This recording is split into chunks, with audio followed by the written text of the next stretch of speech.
Tämä on Lautakunta-podcastin minisarja, jossa haastattelen Suomessa toimivia lautapelien valmistajia, tukkureita ja maahantuojia. Tarkoituksenani on selvittää, millä tavalla yritykset ovat viimeiset pari, sekopäistä vuotta pärjänneet pandemian, Venäjän hyökkäyssodan ja digitalisaation pyörteissä. Minä olen Tuomo Pekkanen, lautapeliharrastaja ja Lautapelit.fi Tampereen myymäläpäällikkö. Sinä kuuntelet Tehtaalta tiskille pelialan tilannekatsausta. Tämä jakso on nauhoitettu maaliskuussa 2023 ja haastateltavanani on Asmodee Nordicsin Purchase Manager Erik Ryding. Poikkeuksellisesti tämä keskustelu käytiin englanniksi. Tervetuloa mukaan!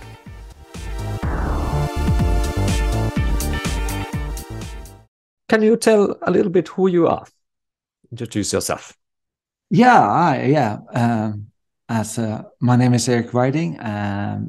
Currently, I'm working as the purchasing manager at Asmodee Nordics, which is based in Copenhagen, Denmark, which I have worked for almost 11 years at. Yeah, okay. So Asmodee Nordics is, for myself, I know you mostly from being a distributor, if that's the correct word. So my store where I work in orders things from you, but you also have, is that the main business side of Asmodee Nordics? Or what operations you do basically in Asmodee Nordics? No. So it's often a problem as when you have the name Asmodee in it, because Asmodee can be so much. It can be publishers, it can be distribution, it can be digital wares. Asmodee Nordics is a pure distribution company. Okay. In that we do get in games from publishers and studios, among those, of course, Asmodee, but a lot of studios that are non-Asmodee. Yeah. And then we make sure that these games come out to the stores all over Nordics. So, and we don't only do Nordics, we also do to Baltics, Eastern Europe, and also to a large part of the rest of Europe. Okay. Yeah. So basically, it is a different parts of the company that do those like translations and localizations of games. It's not Asmodee Nordics that does those. Well, that's an interesting question. No, so we do the localizations and so on. We choose which titles we want to localize. Okay. That is one part of my job, is to be in this decision process of choosing which titles we localize. Yeah. However, we work together with a publisher, so we do the localized version of their games. So it's a bit. So, but I wouldn't call us a publisher in per se. We are a distributor, but we just distribute the local version of publishers' games and studios. So something that you don't then do is produce or manufacture games yourselves, or is it? There's always edge cases. Sometimes the publishers doesn't want to do the production. They just want to license this out on a royalty basis. And then we will do the production, and but that happens very rarely, but it does happen. So, but it's the whole production process is such a you need a company itself just to handle that. It's that's not what we are the best at. That's not what we really want to do either. We only do when it's very necessary. Yeah, there are quite a different type of companies doing quite the same things in a way, because some companies have their own manufacturing facilities, like factories of game manufacturing, but does Asmodee Nordics have their own owned factories of game making, or do you no, we do outsource not. them? No. Yeah. So we always have to contract a professional manufacturing company that does it for us. Yeah. So. Yeah. But let's get back to the company in a while, but let's come back to you. Do you consider yourself a gamer of some sorts? Do you like, what kind of board games do you like to play?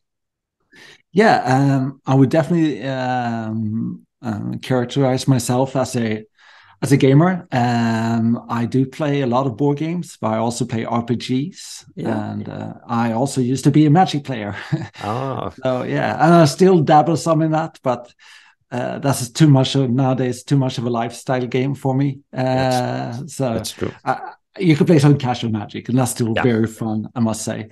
But nowadays I don't really have time for RPGs as I wanted to, and also most of my RPG group, they have families and so on, so time is limited. I think a lot of people understand what I mean.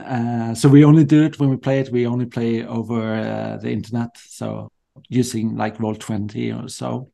I try to have a weekly meeting, but that's very ambitious. I unfortunately can't always live up to that. But however, I do play board games. It's also a big part of my job to do that, to know what's coming, and also testing games and so. And but I prefer not to do it as a job. I prefer to do it on my free time, and so But I play like 2 or 3 times a week. I try to get in board games. So that sounds good. Do you like more of the Euro type of game, or do you like more maybe some more conflict style games? I don't want to say Ameritrash games, but so I prefer more the Euro game style games, or I also it goes in periods. At the moment, I prefer the lighter games. I'd rather play 3 1-hour games than 1 3-hour game. But sometimes the 3-hour game is exactly what you want, but then you probably. You probably want more of a day, so you don't feel stressed. I have to do this on a weekday evening, get a 3-hour game in. So, can you tell maybe one of your favorite games, what you like, or some game that you have just played recently? Yeah, so at the moment, I think of the heavier games, what we play the most has been Ark Nova. It's been super popular with my gaming group and so on. Otherwise, I just try to, I like small, quick games. So I'm like Las Vegas is one of my super favorite games. And I also like, easy games like Twin It and so on. Yeah. My current favorite of the small is there's a German game. I think it's coming in English now. So in English it will be The Wandering Towers. Okay. Die Wanderle Türmen. That is a new game for me. When it comes, you have to play it because it's a really nice game. So but it goes, I start logging my plays because I play so many games, I forget them. So, often you just remember the game you just played, the last one. Yeah. I have found out that I also log my games to Board Game Geek database. That is a convenient way to do it. But I usually don't. If you log your games, do you log winners and points, or you just No. I just log that I played it. That's what I do also. I don't have the time or energy to log everything about it. Yeah. No, I talked with somebody who worked in a bookstore, and they read a lot of books, and they told me they do the same things because, the book that you read like 6 months ago, you forget them if you don't log it that you read it. So I think it's the same with when you play a lot of different board games. You have to log it to remember that you played it. Otherwise, it's just out of sight, out of mind a bit. Yeah.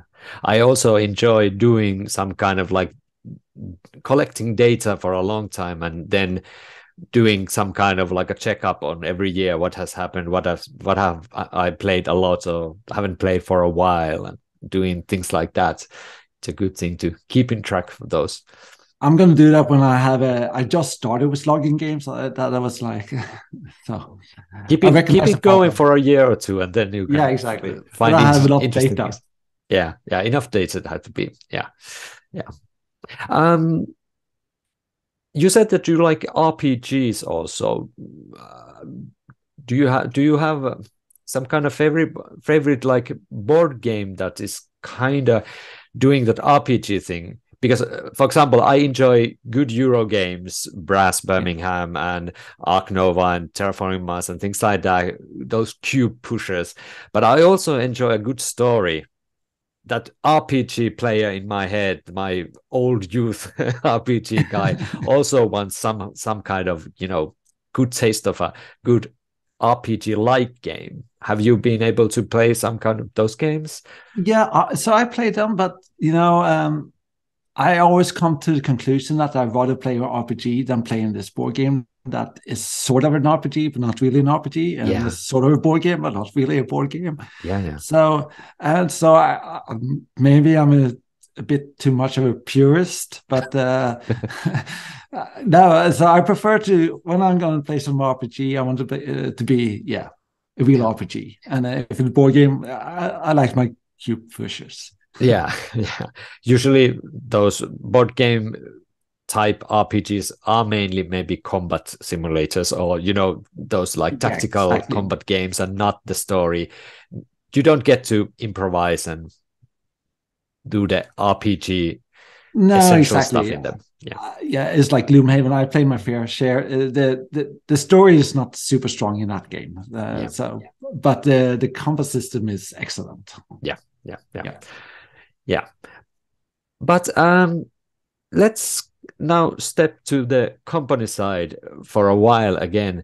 Like we started the conversation about Asmodee Nordics, so it's Asmodee as itself is a huge company that does a lot of things, and there's like all the whole board gaming people try to keep up what Asmodee does and what comes next. Do I. But my purpose is to talk about a little bit about Finnish board gaming scene in a way, and find out what the companies do in Finland. So you don't have staff in Finland, but you have, at least I know, one Finnish language staff member that I do my work with. How big is Asmodee Nordics that you work in, and how many people work there?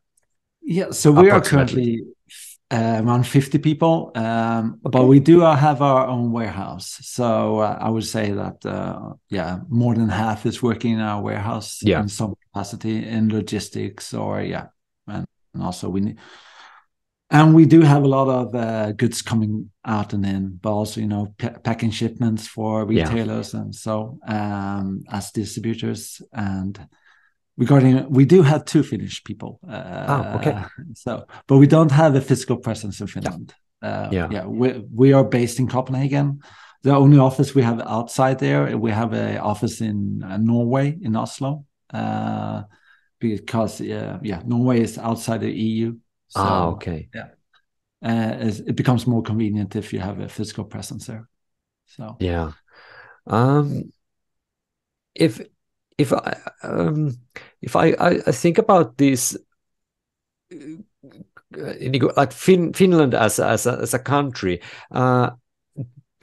because you see the Nordic countries and Baltics and things like that, is Finland game-wise somehow different in your eyes as a marketplace compared to maybe other Nordic countries, or is it? Do we have a similar kind of culture, or can you tell something about? It's a very good question. I would say that each country is different. It's not that there is a generic, like for the other Nordic countries, that is different from Finland. They are all different from each other. It's how it's different. It's that what we notice is that if we do a game in 4 different languages, it will probably sell very well in 2 of those countries. We don't know which 2. That is, it can be quite random. So also as a distributor, I think that Finland has fewer outlets that have carry board games compared to Sweden and Denmark. Maybe not as Norway, but that also makes it meaning that in totally there's less to be very it's less meters of board games that you can buy from as a consumer in Finland, and that also limits the number of titles that will be available for Finnish customers, of course not for real board gamers or so, because a board gamer will always seek out a game and would probably not have a problem going outside of Finland to buy it from a site outside. But for the general public that we would not see as a gamer per se, but who wants to maybe buys 1 or 2 games a year. And also if they want to, they will need to find a specialty store. What do you call it? A specialist store. Specialist store, to get a broader range of board games. And Finland do also have less number of specialist stores and population-wise, especially compared to Denmark. It can also be due to demographics. There's more city centers in Denmark and so on. And but I think that is the main. I don't think there's a type of Finnish games or so. I just think that it's the market is a bit different. We have quite a centralized, like the biggest stores that sell everything, like the department stores, or how do you say it? Exactly. It's a centralization might have something to do with it, and their board game collection is kind of meh. So it's not their, let's say, strongest thing of any of those biggest. And I think I think it's mostly about experience. They will become better because I think games are becoming more and more mainstream, and it will be a more important part of their total, what they are offerings. And at least that's what I'm hoping for. It has gotten better slowly. Let's say it this way. There has been improvement in the last 10 years. I can say that also. What we noticed from like other parts is that the stores do have a part that has been for entertainment, and in recent years CDs and DVDs have disappeared from this part, and also books have been probably gone down in size. So they are trying to find other kinds of entertainment products, as they call it, and for them board games is either a toy or it's an entertainment product. Hopefully we see that more board games get to the shelves of more stores. That is, I think. Well, I truly believe that, because I think that we are. I think here in the Nordics, we are like maybe 5 or 10 years after what's happening like in the US, because our retail market is quite influenced by that. And in the US, you will see a lot more board games in the big store chains. Targets and things like that. And then your Walmarts and so on. Yeah. But this is we can now, with this, go to the next part of the interview in a way, because we were talking about the future. So we can start a little bit about the time we are living in. So one of the main things about this podcast is talk about maybe 3 big things that are changing maybe, or have had some kind of like influence in our board game hobby, and maybe see something that we can talk about, something that people don't see maybe so easily, the things that has made an impact. And we might start from the most recent one, which is of course unfortunate, about the the Russian attack on Ukraine, and some kind of long, not fallout, maybe not the correct word, but the implications, the effects of that attack. And one of the things that have happened has of course been the energy prices and things like that has of course caused inflation and things like that. But it's just one of the things that has maybe caused the price of games go up all around the hobby and all around Europe and everywhere. But before that was even the container ship problems and things like that. Are you seeing some good things happening in that front? Do you think that things would start to, in your perspective, start to maybe ease down a little bit on these fronts? So Finland hasn't been affected that badly with the energy prices, fortunately. Yeah, of course. So the war in Russia we thought the pandemic was over, and then that happened. And as we say, we're all thinking about when will it get back to normal, because it's been many years now where we have quite turbulent. And as all industries, of course, the board game industry is affected. Yeah. And it's hard to say if it's from what is to distinguish the different. This is from the war in Ukraine. This is from aftermath from the pandemic. This is for the logistic supply chains changes that happened. Due to that, which is risk. But yeah, we've been very affected, as most industries. If I see anything good of it, so if we go back to the pandemic, people staying at home was of course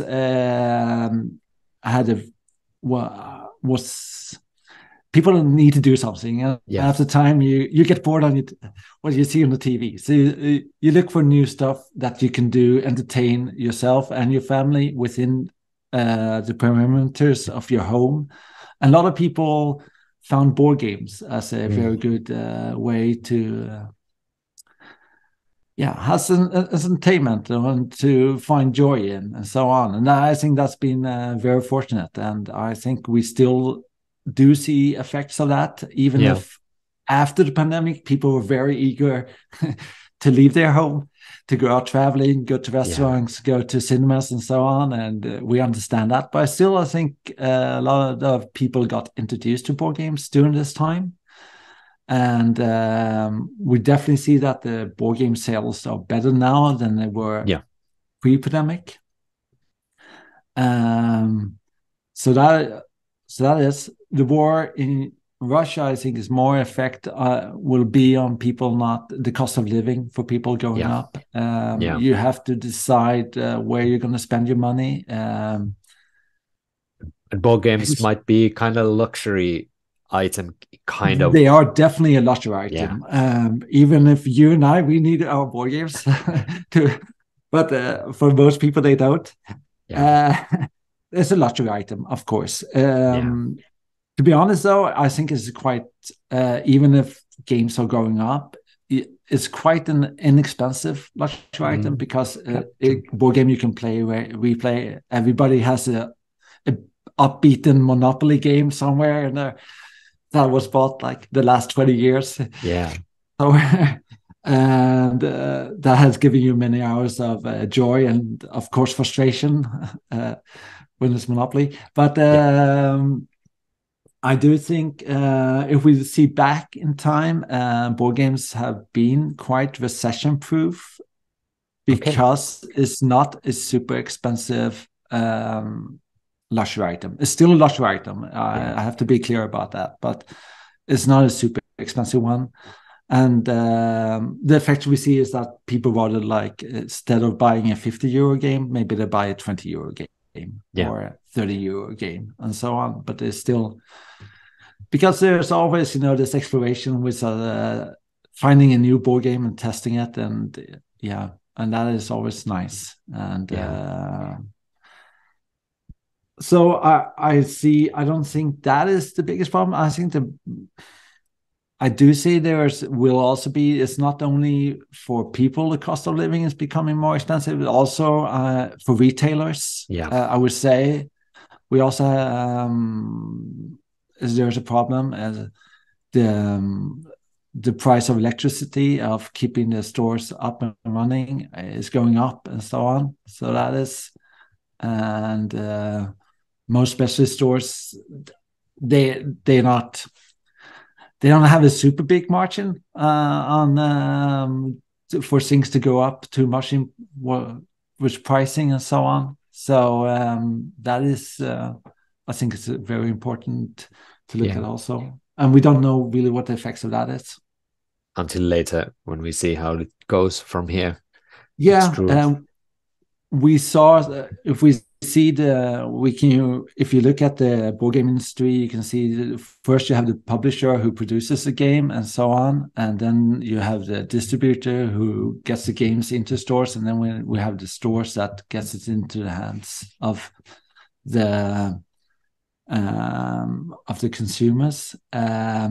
We've seen it's been, I think the last couple of years been very tough on the publishing side due to the cost of raw materials going up, especially paper became super expensive during the pandemic because all the onliners had to ship their box, all the goods they were shipping out, they had to use paper to do that, and that affected that. And also with the cost of shipping stuff around the world skyrocketed, 4 to 5 times higher shipping cost, making that, and publishers also don't have super big margins, and so that was very tough, and we have seen the effect of that. A couple of publishers had to close down, unfortunately, and I think a lot of them, even if they produced a lot of games during the pandemic, they didn't earn a lot of money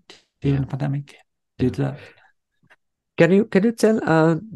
Is there some kind of a lesson or some kind of, when you talk about, for example, those paper shortages or logistical problems with manufacturing and things like that, has there been some kind of lesson that might have been learned, or have you had to do some kind of things that maybe stuck even after hopefully these problems go away, that you have taken from this whole thing? Have you changed, maybe, do you find out many ways or many factories to negotiate things from, or have you made some kind of changes to your logistics or ways of working because of pandemic and this war? Well, we do. So as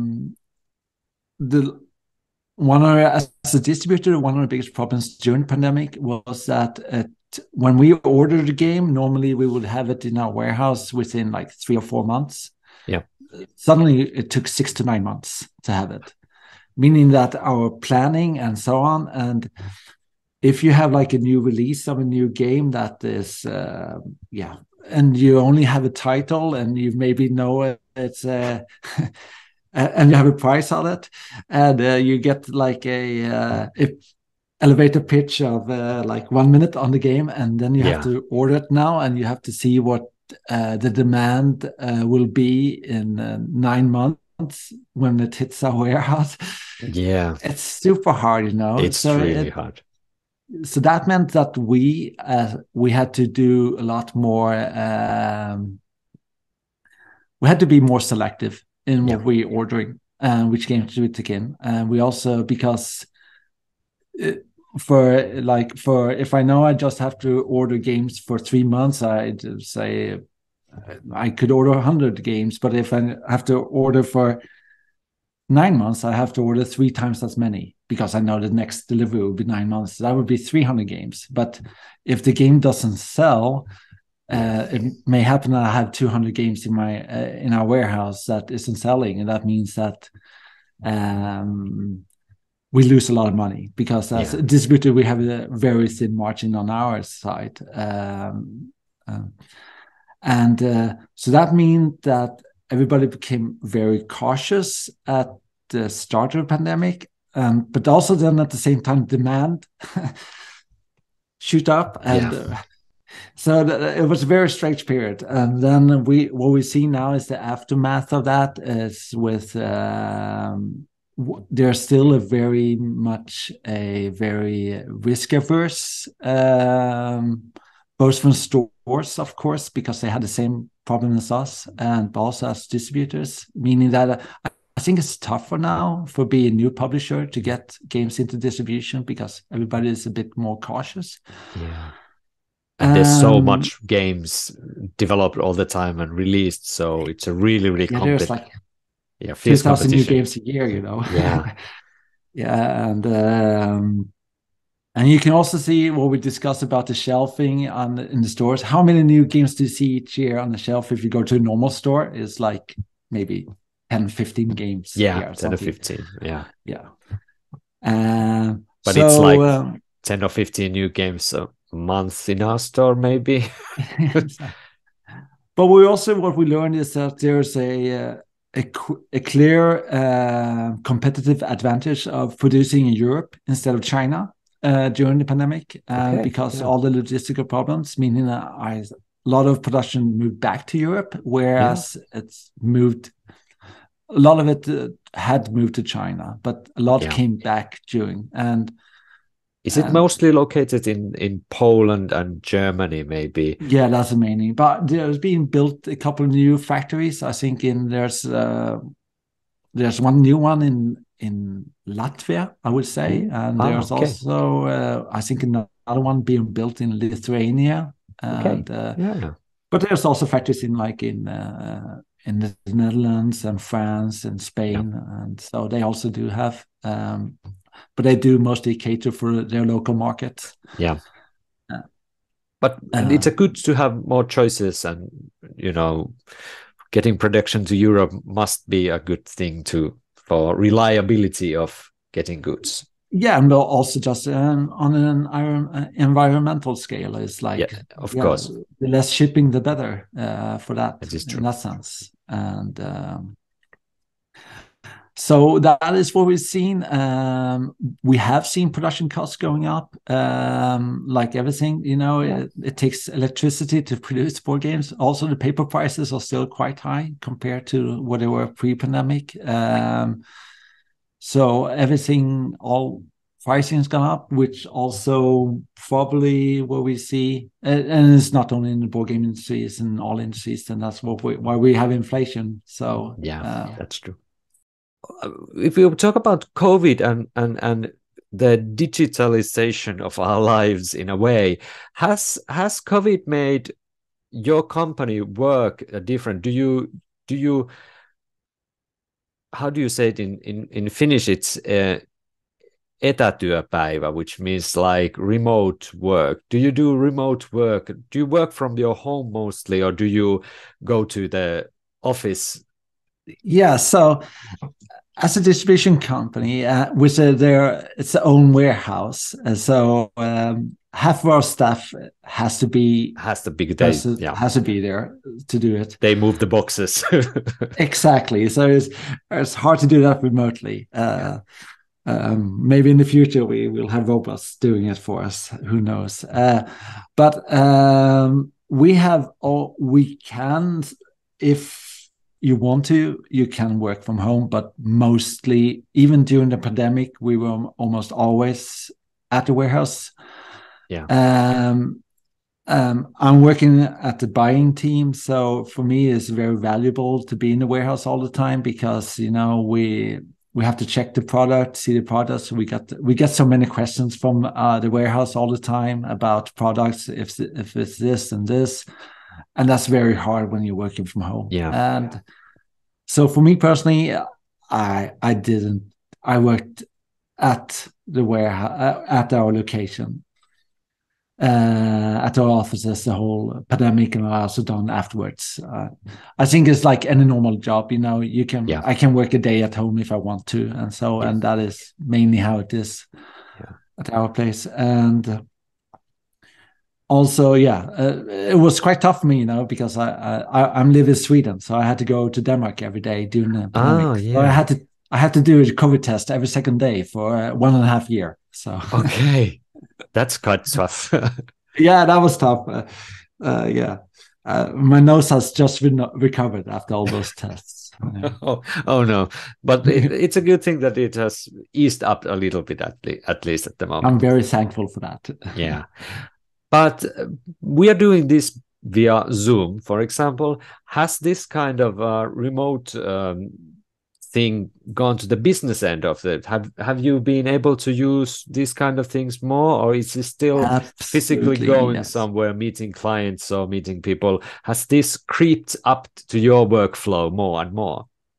Absolutely. So the usual how it used to work is that we would go to different conventions. It would be like Gen Con, Essen, or UK Games Expo, and so on, and we would meet suppliers there. But for 2 years we couldn't do that, meaning that for us, like Skype, Zoom, Google Meet, Teams, every day for 2 years, I had meetings all the time. I never had that many digital meetings, and a lot of that lingered on, because a lot of people noticed that you don't have to go to conventions and so on if you don't to keep a relationship, because it's a lot about relationship. It's people working with people. So and even if you will meet at the conventions, you will still have the meetings because it gives extra value in relationships, also for information and communication, makes them clear. So that's probably, I think that is a good thing from the pandemic, work-wise, as that using these kind of tools has been a benefit for us, at least, in our relationship with our different partners that we have around the world. Because to be honest, most of our partners are not in the Nordics. They are all over the world. They are from Asia to the US, so in all time zones. So do you check, because you talk about a little bit about that, you also make decisions about which games may to be localized and which not. Has that part of your work somehow, do you use any way work related those board game arenas or tabletop simulators or things like that? Do you see lots of game demoing via videos these days and not by physical prototypes? Do you handle those kinds of things? Yes, of course. What I noticed is a lot of playtesting is done on these platforms and so on, and we also get offered to play. To be honest, I really, really dislike playing a board game on the computer. Me too. I'm not good with those either. But it's a good way to show a game, and maybe I will not play it, but they will show me how it plays and so on. And as one who's played quite many board games, used to board games, I quite quickly understand the game, and I can ask the questions about that's relevant for us. It could be, how language dependent is this game? When you can see the different everything that's in the game. If there's a lot of cards with text on it, it's very language dependent. But you can also see how much interaction it is, how quick a turn takes. If it's a lighter game where it's not super many decisions that you have to take, or even if they can be important and so on. And if it's a family-oriented game, or it's a more gamers game. So it's a useful tool. It's not a tool that I really like, but I can see the value of it. Yeah. So it's handy to be able to do that, but it's not a preferred way of checking games, like playing games at least, but seeing quick glances about it and getting the basics. It's a good thing to be able to do that.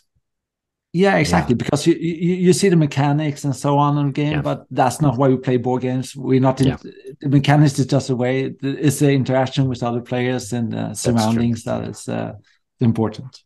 Do you see a place for digital things in board gaming? Because, for example, you have, I think Space Cowboys and Unlock series, for example, as an escape room game, they use a small part, digital part of the game. There's an app. Do you see that this is getting bigger and bigger and bigger? Or do you think that it still stays as a marginal thing in board gaming, these apps and things like that? That is a super good question. I wish I had a good answer on that one. I do see. It's like when legacy games came out, and we thought that there would be like so many legacy games, but to be honest, there isn't that many legacy games. I also thought when the first when Chronicle of Crimes came out, because I think they made a very smart way of using and so on. There would be an explosion of this. Yeah. However, I think it's very expensive to develop those tools. For example, I see the value of I don't know if you played Ready Set Bet, but it's a horse racing game. Unfortunately, not yet. So you can play it without the app, but then it's such a tedious work for the person who has to make sure that each horse moves correctly and so on. Whereas if you're an app, you can use that. You can have it on an iPad, or you can even stream it on your TV, and it will be like a real horse race, that is, and you're betting on during the time. It's an excellent game also, so you should try it. But there I see the value of the app is very big, even if it's maybe it's not essential to play the game, but it gives the added value to it. However, in Chronicle of Crime, you need an app, otherwise you don't have a game. So there's two different ones. One helps the other one, and so on.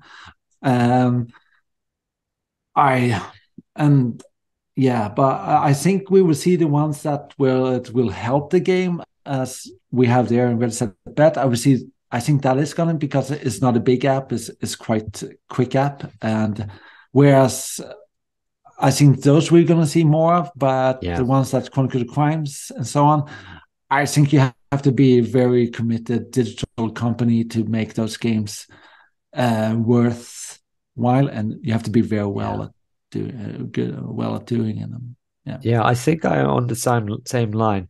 For example, I like Dune Imperium has quite a good app addition thing to the site. You can play it completely without it, but for example, 2-player games, it removes the need to use the deck, AI deck, dummy player deck. You can use the app, which is really fast, and it doesn't you don't have to all the time interact with the digital thing. It's it's a good. It's just, it becomes like a complement to the game that you don't even think about after a while, and that's a good way to use an app, I think.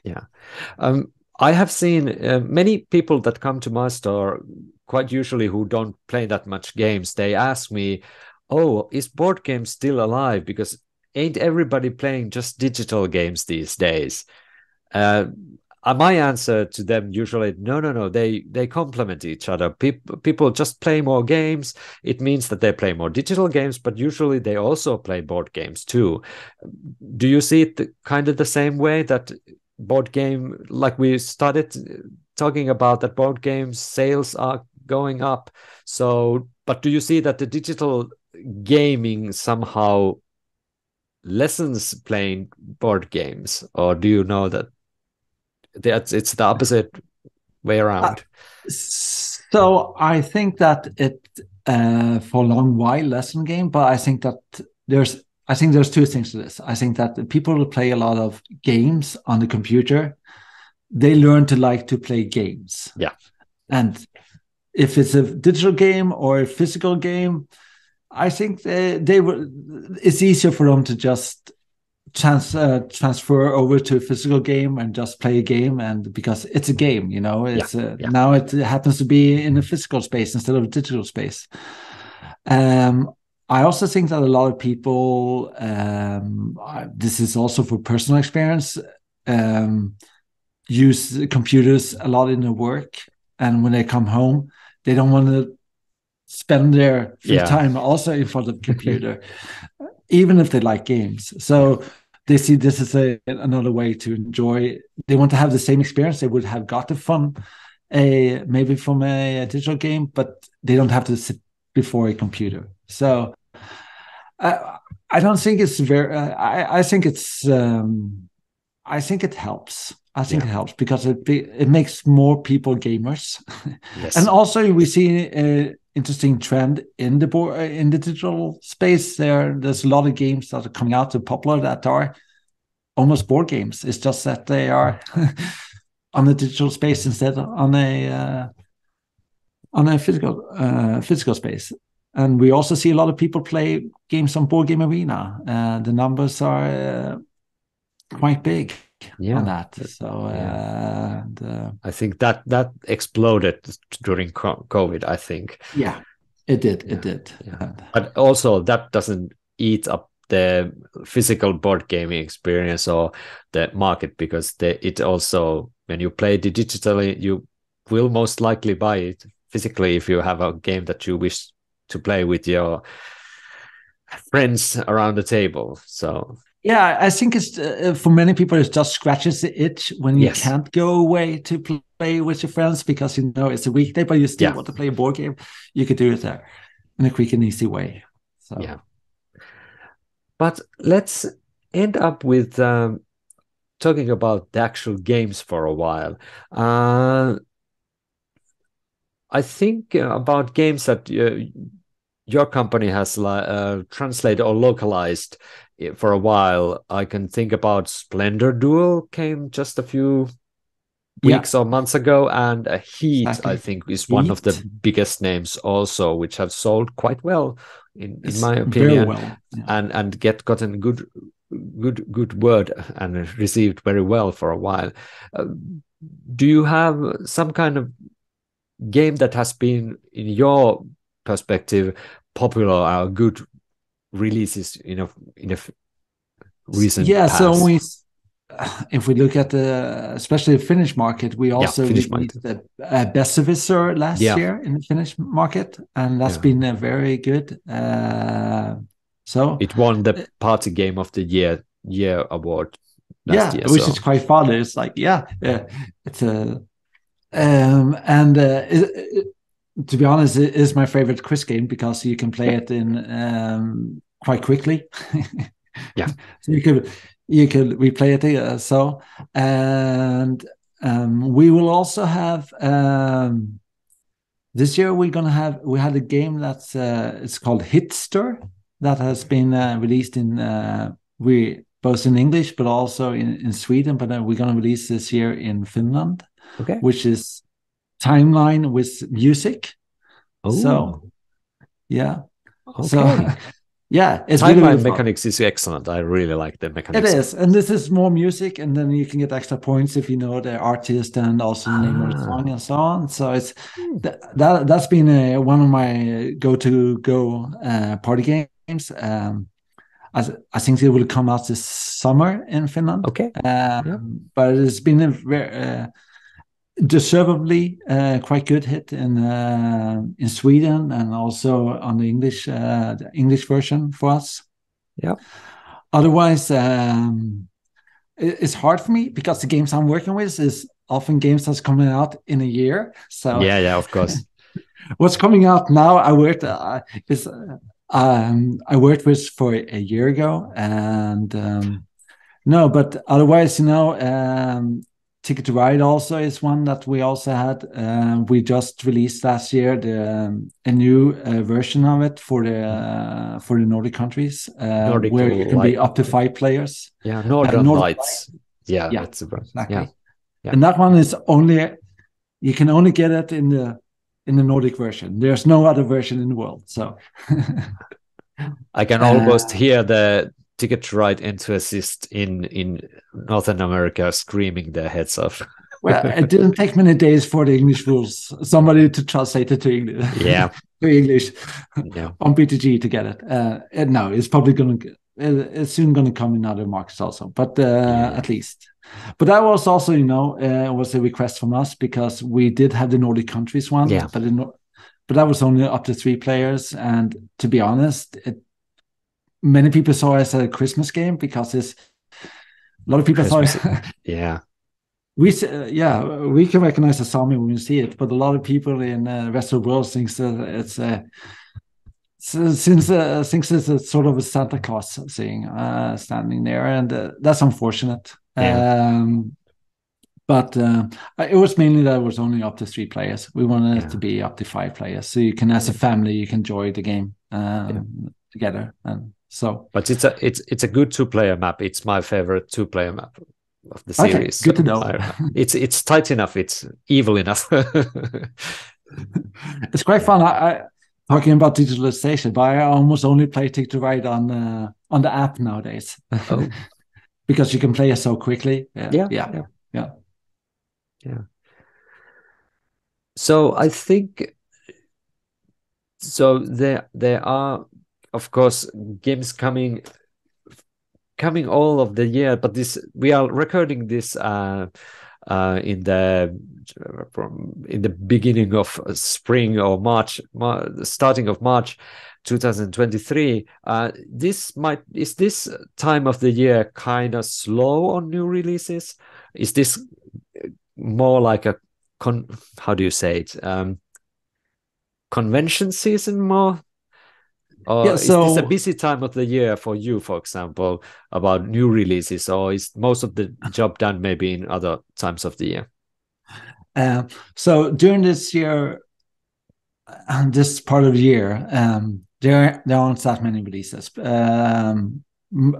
We do see the most releases are usually in Q4, unfortunately, because it's just after Gen Con, it's just after SN, which are major conventions. Yeah. In our business.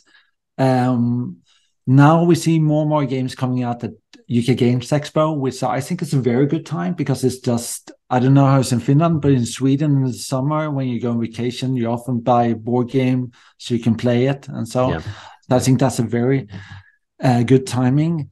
For us as purchasers, this is a super busy time because I have to buy all the games for Q4. I'm buying now. Because I have to be 6 to 9 months ahead of time, and also there's a lot of guessing going on. You have to take your crystal ball and try to figure out what is going to be a hit. But I also think this year is coming out. What I've seen is coming many new good titles this year, because there's a lot of titles that got backed up due to the pandemic. They couldn't be worked on, and now they've been finished with all the graphic, and they will release this year. So I think we will see I think 2020 is going to be an excellent gaming year for new titles. So that sounds good to me. Very good. To the end, do you have something you wish to plug, or how do you say it in English? Or do you think we have something you wish to say about which I didn't remember to ask you about? No, not really. I'm not really a good salesperson, so I'm not really good at the plugging. I should probably plug some games here. I feel that. No, I just want to thank you for inviting me to the podcast. So it's very nice talking to you. Yeah, and it's really insightful to get to talk to you and other people who work in the distribution and getting the games to our store so we can give it to the customers and the hobby gamers. So thank you very much for giving your time to be part of this interview. Thank you. Nice to be here. And with that, I think it's time to say good night and thank you for the listeners and watchers. Bye-bye. Bye.